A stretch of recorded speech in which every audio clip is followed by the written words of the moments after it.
प्यारे बाबा जान, ईद उल अजहा तो तशरीफ ले गई, अब फ्रीजर की हुई पुरानी रानें और बोटियां खाई जाएंगी। बिलफर किसी को फूड पॉइजन हो जाए तो वो क्या करे? फूड पॉइजन खाली गोश्त से थोड़ी होता है, मिठाई से भी होता है। अव्वल तो मसला सुन लीजिए कि जो गोश्त सड़ गया उसका खाना हराम है। चाहे मसाले मार कर उसकी तरकीब बना ली, लेकिन वो गोश्त जो सड़ गया उसका खाना हराम।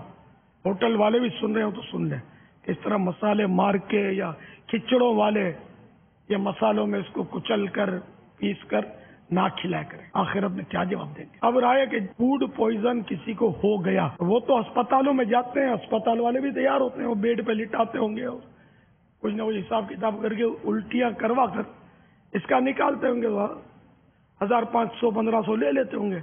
मैं बिल्कुल सस्ता नुस्खा अर्ज करता हूँ। एक इस्लामी भाई ने ये नुस्खा बताया कि हमारे घर में तजर्बा है इस नुस्खे के इस्तेमाल का फूड पॉइजन का इलाज साव आसान है। सर इलाज लीमू के 4 या 5 बीज लेकर इसका ऊपर का खोल जो छिलका होता है ये उतार दिया जाए बीज का, और अब ये बीज जो है ये चबा लिए जाए। टेस्ट तो इसका ज़रा कड़वापन आएगा, तो कड़वापन बर्दाश्त ना हो तो बेशक आप पानी पी लें और इसको पेट में निगल लें चबा के। 15 से लेकर 30 मिनट के अंदर पेट में या दिमाग में गैस भरेगी, है ना, गैस भरना, एक लगेगी गैस भर गया है, और या तो एक उल्टी होगी या एक मोशन। तो इस तरह उल्टी या मोशन के जरिए एक एक होगी।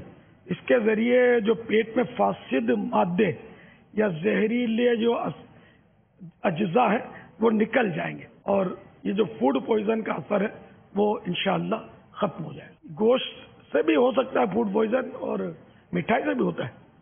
मिठाई में जो खोया समझते है ना, खोया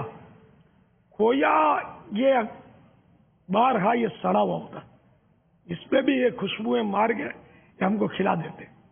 तो ये खोया जो है ना, ये इसमें अक्सर या अकल ये फूड पॉइजन खोए की वजह से होता है। ये जो याद पड़ता है मैंने पढ़ा है या सुना है।